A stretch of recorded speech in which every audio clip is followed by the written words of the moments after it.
ನಮಸ್ಕಾರ, ವನಶ್ರೀ ಚಾನಲ್ಗೆ ಸ್ವಾಗತ. ಹೊಸ ವಿಡಿಯೋ ತಂದಾಯಿತು. ಬನ್ನಿ ಇವತ್ತು ಅನುಪಮ ಸೀರಿಯಲ್ಲು ಹೇಗೆ ಮೂವ್ ಆಗುತ್ತೆ, ಏನು ಸ್ಟೋರಿ ನೋಡೋಣ. ಅದಕ್ಕಿಂತ ಮುಂಚೆ ನನ್ನ ವಿಡಿಯೋಕ್ಕೆ ಸಬ್ಸ್ಕ್ರೈಬ್ ಮಾಡಿಲ್ಲ ಅಂದರೆ ದಯವಿಟ್ಟು ಸಬ್ಸ್ಕ್ರೈಬ್ ಮಾಡ್ಕೊಳ್ಳಿ, ಹಾಗೆ ಒಂದು ಲೈಕ್ ಕೊಡಿ.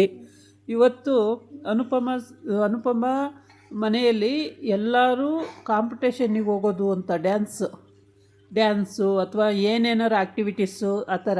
ಫಸ್ಟ್ ಪ್ರೈಜು 10 ಲಕ್ಷ ಇಟ್ಟಿದ್ದಾರೆ ಅಂತ ಬೆಂಗಳೂರಲ್ಲಿ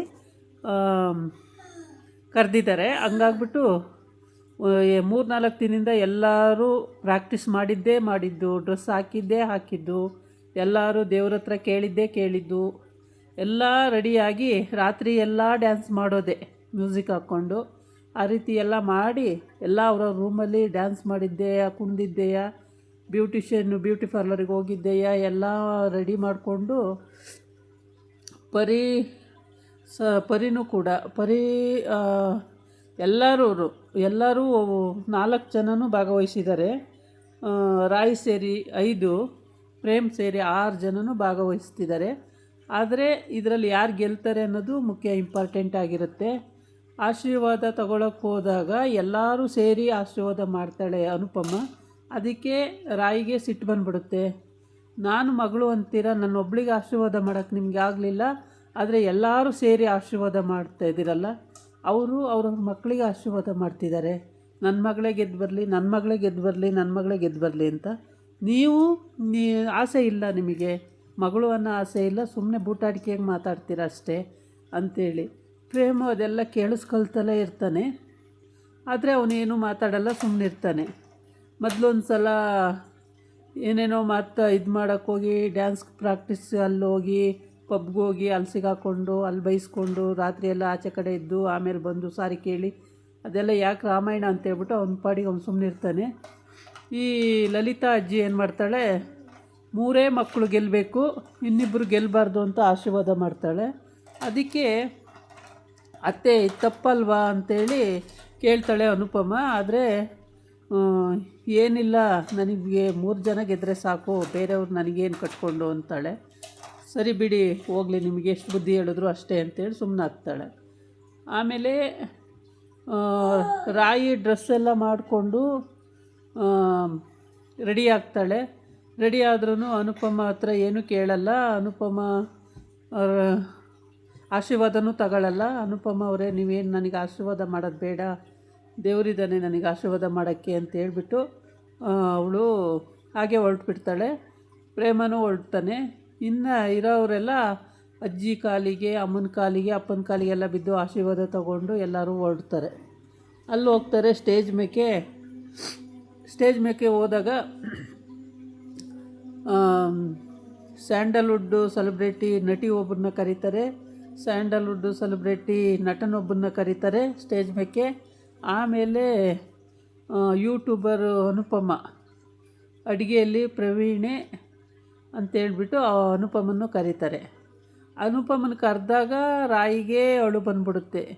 ಜಡ್ಜೆ ಅವರಾಗಿರೋದ್ರಿಂದ ನನಗೆ ಪ್ರೈಜ್ ಬರಲ್ಲ, ನನಗೆ ಈ ಪ್ರೈಜು ತುಂಬ ಅವಶ್ಯಕತೆ ಇದೆ, ಆದರೆ ನನಗೆ ಪ್ರೈಜ್ ಬರಲ್ಲ, ಏಕೆಂದರೆ ಜಡ್ಜೆ ಅನುಪಮ ಆಗಿರೋದ್ರಿಂದ ನನ್ನನ್ನು ಗೆಲ್ಸಕ್ಕೆ ಬಿಡಲ್ಲ ಅವರು ಅಂತೇಳ್ಬಿಟ್ಟು ತುಂಬಾ ಚಿಂತೆ ಮಾಡ್ತಾಳೆ, ಅಳ್ತಾಳೆ. ಆಮೇಲೆ ಸೆಲೆಬ್ರಿಟಿಯಾಗಿ ಕರೆದಾಗ ಸ್ಟೇಜ್ ಮೇಲೆ ಹೋಗ್ತಾಳೆ ಅನುಪಮ. ಒಂದು 4 ಮಾತಾಡಿ ಅಂದಾಗ ಮಾತಾಡ್ತಾಳೆ. ಆಮೇಲೆ ನೀವು ಡ್ಯಾನ್ಸ್ ಮಾಡಲೇಬೇಕು, ನೀವು ಸೂಪರ್ ಸ್ಟಾರ್ ಡ್ಯಾನ್ಸರ್ ಅಲ್ವಾ, ನೀವು ಡ್ಯಾನ್ಸ್ ಮಾಡಲೇಬೇಕು ಅಂದಾಗ ಆಯಿತು ಮಾಡೋಣ ಬಿಡಿ, ಫಸ್ಟ್ ಮಾಡಲ್ಲ ಅಂತಾಳೆ. ಸ್ಟೇಜ್ ಮೇಲೆ ಕರೆಯುವಾಗಲೇ ಇವ್ರಿಗೆಲ್ಲ ಹೊಟ್ಟೆ ಉರಿ, ನೋಡು ಅವಳನ್ನ ಕರೀತಾರಲ್ಲ ಸ್ಟೇಜಿಗೆ ಅಂತೇಳ್ಬಿಟ್ಟು. ಆಮೇಲೆ ಜಡ್ಜ್ಮೆಂಟಿಗೆ ಕೂರಿಸ್ತಾರೆ. ಜಡ್ಜ್ಮೆಂಟಲ್ಲಿ ಎಲ್ಲರದು ಒಂದೊಂದು ಸುತ್ತು ಆಗೋಗುತ್ತೆ ಡ್ಯಾನ್ಸು. ಒಂದೊಂದು ಸುತ್ತು ಆದಾಗ ಎಲ್ಲರೂ ಡ್ಯಾನ್ಸು ಒಂದೊಂದು ಸುತ್ತು ಮುಗಿಸಿದ ಮೇಲೆ ಜಡ್ಜ್ಮೆಂಟ್ ಕೊಡೋದು ಇರುತ್ತೆ ಬಾಕಿ. ಇನ್ನು ಲಾಸ್ಟಲ್ಲಿ ಇನ್ನು ಇಬ್ಬರದ್ದು ಇರುತ್ತೆ. ಆಮೇಲೆ ಈಗ ಪರಿದು ಕೂಡ ಆಯಿತು, ಮತ್ತು ಇನ್ನೊಂದು 3 ಜನದ್ದು ಎಲ್ಲರದ್ದು ಆಗಿದೆ. ರಾಯಿದು ಕೂಡ ಇನ್ನೂ ಆಗ್ತಾಯಿದೆ. ಇನ್ನು ನಾಳಿನ ಎಪಿಸೋಡಲ್ಲಿ ರಾಯಿದು ಬರುತ್ತೆ. ಹಂಗಾಗಿ ಜಡ್ಜ್ಮೆಂಟ್ ಅವರು ಯಾವ ರೀತಿ ಜಡ್ಜ್ಮೆಂಟ್ ಕೊಡ್ತಾರೆ ಅನ್ನೋದೇ ಮುಖ್ಯ ಆಗಿರುತ್ತೆ.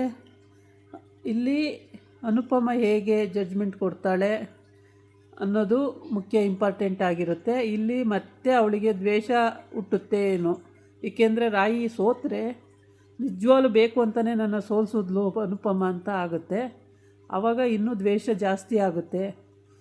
ಅದರಿಂದ ಅನುಪಮಗೆ ಪಾಪ ಎಲ್ಲೋದ್ರೂ ಅವಳಿಗೆ ಸೋಲು ಸೋಲು ಸೋಲು ಸೋಲೆ.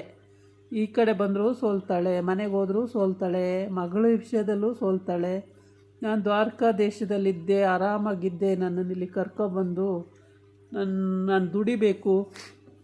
ಅದಕ್ಕಿಂತ ಇಲ್ಲಿ ಕಾಂಪಿಟೇಷನಿಗೆ ಬರೋಕ್ಕಿಂತ ಮೊದಲು ಅವಳು ಸೀರೆ ವ್ಯಾಪಾರ ಮಾಡೋಕ್ಕೆ ಹೋಗ್ತಾಳೆ ರಾಯಿ. ಅಲ್ಲಿನೂ ಸೀರೆ ವ್ಯಾಪಾರ ಎಲ್ಲರನ್ನೂ ಕರೆದು ಸೀರೆ ತೊಗೊಳ್ಳಿ, ತುಂಬ ಚೆನ್ನಾಗಿದೆ, ಈ ಡಿಸೈನ್ ಚೆನ್ನಾಗಿದೆ, ಈ ಡಿಸೈನ್ ಚೆನ್ನಾಗಿದೆ ಅಂತ ಎಲ್ಲ ಸೀರೆಗಳನ್ನು ವ್ಯಾಪಾರ ಮಾಡ್ತಾಯಿರ್ತಾಳೆ. ಅದನ್ನು ನೋಡಿ ಬೀದಿಲಿ ಸೀರೆ ವ್ಯಾಪಾರ ಮಾಡ್ತಾಳೆ ಅಂತೇಳೆಲ್ಲ ಮನೆಯವರು ಆಡ್ಕೋತಾರೆ, ನಗ್ತಾರೆ. ಆದ್ರೂ ಅವಳು ಕೇರ್ ಮಾಡಲ್ಲ. ನನಗೆ ದುಡ್ಡಿನ ಅವಶ್ಯಕತೆ ಇದೆ, ನಾನು ಮಾಡ್ತೀನಿ ಅಂತಾಳೆ. ನಾನು ದುಡಿಬೇಕು, ನಾನು ಮಾಡಬೇಕು, ನಾನು ದುಡಿದು ನನ್ನ ಅಣ್ಣ ನಾನು ತಿನ್ನಬೇಕು, ಬೇರೆ ರಂಗಲ್ಲಿ ನಾನು ತಿನ್ನಲ್ಲ ಅಂತ ಅವಳು ಖಂಡಿತವಾಗಿ ಹೇಳ್ಬಿಡ್ತಾಳೆ. ಪರಿನೂ ಕೂಡ ಡ್ಯಾನ್ಸ್ ಅಂದರೆ ಸುಮ್ಮನೆ ಹಾಗೆ ವಾಕ್ ಮಾಡೋ ರೀತಿ ಅವಳು ಮಾಡ್ತಾಳೆ. ಅವಳದು ಚೆನ್ನಾಗಿರುತ್ತೆ. ಆದರೆ ಅಲ್ಲಿ ಕೂತ್ಕೊಂಡು ಸುಮಾರಕ್ಕೈತೆ ಅಂತ ಮಾತಾಡೋದು, ಮತ್ತು ಅವನ ಮಗಳು ಸುಮಾರಕ್ಕೆ ಮಾಡಿದ್ಲು ಅನ್ನೋದು, ಇವಳ ಮಗಳು ಸುಮಾರಕ್ಕೆ ಮಾಡಿದ್ಲು ಅನ್ನೋದು, ಹೀಗೆ ಅವರವರೇ ಟೀಸ್ ಮಾಡ್ಕೊಳ್ತಾ ಇರ್ತಾರೆ ಅಲ್ಲಿ ಇದರಲ್ಲಿ ಕೂತ್ಕೊಂಡು.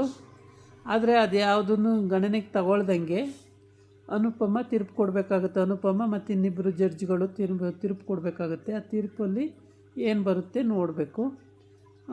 ರಾಯಿಗೆ ಮಾತ್ರ ನಿಜವಾಗ್ಲೂ ನನ್ನ ಗೆಲ್ಸಲ್ಲ ಅಂತ ಅವಳಿಗೆ ಕನ್ಫರ್ಮ್ ಆಗಿಬಿಟ್ಟಿದೆ. ಏಕೆ ಅಂದರೆ ಅವಳು ಅನುಪಮ ಸ್ಟೇಜ್ ಮೇಲಿರೋದ್ರಿಂದ ಯಾವ ಕಾರಣಕ್ಕೂ ನನ್ನನ್ನು ಗೆಲ್ಸಲ್ಲ, ನಾನು ಪಾರ್ಟಿಸಿಪೈ ಮಾಡೋದು ಸುಮ್ಮನೆ ವೇಸ್ಟು ಅನ್ನೋದು ಅವಳು ಭಾವನೆ ಆಗಿಬಿಟ್ಟಿದೆ. ಆದರೆ ಅದು ನಾಳಿನ ಎಪಿಸೋಡಲ್ಲಿ ಏನಾಗುತ್ತೆ ಅನ್ನೋದನ್ನು ನೋಡಬೇಕು. ನಾಳೆ ರಾಯಿ ಗೆಲ್ತಾಳೋ ಅಥವಾ ಪರಿ ಗೆಲ್ತಾಳೋ ಅಥವಾ ನಿಶಾನಿ ಗೆಲ್ತಾಳೋ, ಯಾರು ಗೆಲ್ತಾರೆ ನೋಡಬೇಕಾಗುತ್ತೆ. ಯಾರು ಗೆದ್ರೂ ಮನೆಗೇನೆ ಅಂದ್ಕೊಂಡಿದ್ದಾರೆ. ಆದರೆ ರಾಯಿ ಗೆದ್ದರೆ ಮಕ್ಕಳಿಗಾಗುತ್ತೆ. ಇದಾಗಿತ್ತು ಇವತ್ತಿನ ವಿಡಿಯೋ. ನಾಳೆ ಇನ್ನೊಂದು ವಿಡಿಯೋ ಜೊತೆ ಬರ್ತೀನಿ. ನಮಸ್ಕಾರ.